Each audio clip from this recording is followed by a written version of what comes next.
Pangsanlibutang ulat. Nagdarasal sa Baguio, March 1. Academy Missionary Movement, South Korea.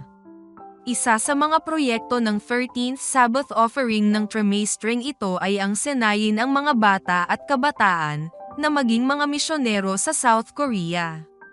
Isinasaalang-alang ng proyekto ang pagbubukas ng isang missionary training center sa Hankook Samyuk Academy na kinabibilangan ng middle school at high school sa Seoul, ang kabisera ng South Korea. Ang mga missionary training program ay isang pangunahing bahagi ng buhay Adventist sa South Korea. Ang kwento sa linggong ito ay tungkol sa isang grupo ng 19 na Koreanong mga kabataan na sumali sa isang naturang programa na tinatawag na Academy Missionary Movement. Isang malakas na bagyong may pagkulog at pagkidlat ang naranasan sa unang gabi ng 19 na misyonerong Koreano sa kanilang paglilingkod sa isang isla sa Pilipinas.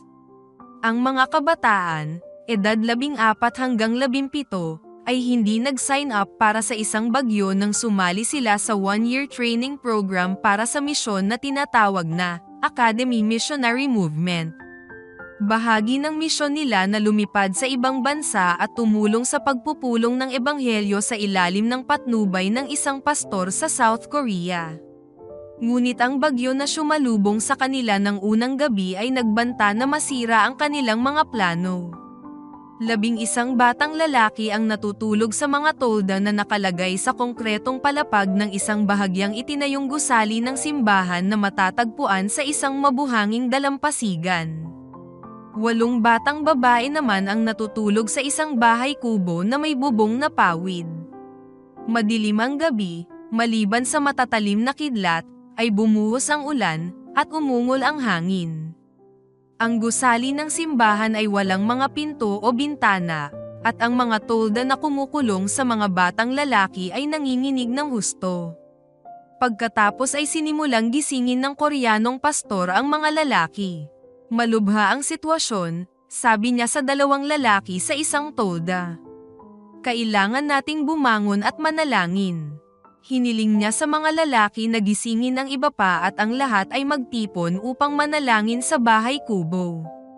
Nayanig ang mga pader ng gusali sa lakas ng bagyo. Hindi pa sila nakakaranas ng ganoon kalakas na bagyo. 4 AM na nung oras na iyon. Lumuhod ang lahat at nanalangin sa Diyos na patigilin na ang bagyo. Sa loob ng 2 oras, sila ay nanalangin habang umuungol ang hangin, kumikidlat, at bumubuhos ang ulan. Ang mga kabataan ay kumanta ng mga awit sa pagsamba. Ang bawat tao ay naglaan ng oras para sa personal na panalangin. Nagbigay din ng maikling sermon ang pastor tungkol sa pagiging kanlungan ng Diyos sa panahon ng bagyo. Pagsapit ng 6 AM ay nagsimula ng humina ang bagyo. Sinabi ng pastor sa mga kabataan na matulog na sila. Napuyat na sila sa unang gabi nila, kaya ayaw ng pastor na mapagod sila sa unang buong araw nila. Maliwanag na sumisikat ang araw sa bughaw na kalangitan nang magising ang lahat. Itinakda ng bagyo ang eksena para sa natitirang bahagi ng linggo. Ang paglalakbay sa misyon ay naging panahon ng panalangin. Tuwing umuulan, ang lahat ay lumuluhod at nagdarasal. Sa tuwing nahaharap ang isang teenager sa isang hamon, tulad ng pag-invite sa mga tao na dumalo sa mga pulong sa gabi, lahat ay lumuluhod at nanalangin. Napagtanto ng mga kabataan na sila ay nakikipaglaban para sa kaligtasan ng mga kaluluwa. Kung minsan ay lumuluhod silang dalawa at nagdarasal para sa isang bagong kakilala sa isang kalapit na lugar.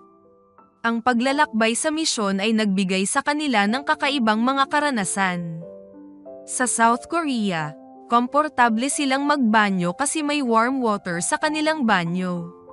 Samantala, sa isla ay naghuhukay pa sila ng kanilang sariling palikuran at naliligo sa labas gamit ang mga balde o kaya naman ay doon na lang naliligo sa karagatan.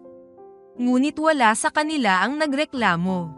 Tuwing gabi, ang mga kabataan ay nagtitipon malapit sa hindi natapos na gusali ng simbahan upang magbasa ng Biblia, talakayin ang kanilang mga karanasan sa maghapon, at magpasalamat sa Diyos para sa buhay, pagkain, at magandang panahon.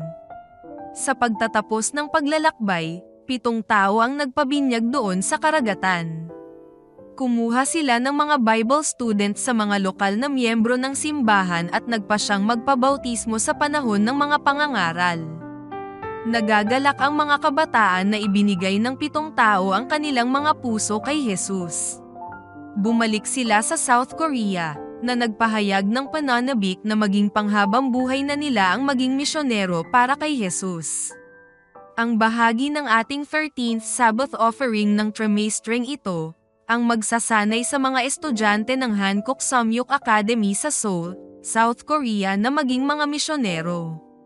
Ang iyong handog ay makakatulong sa pagbubukas ng isang missionary training center at gym sa academy.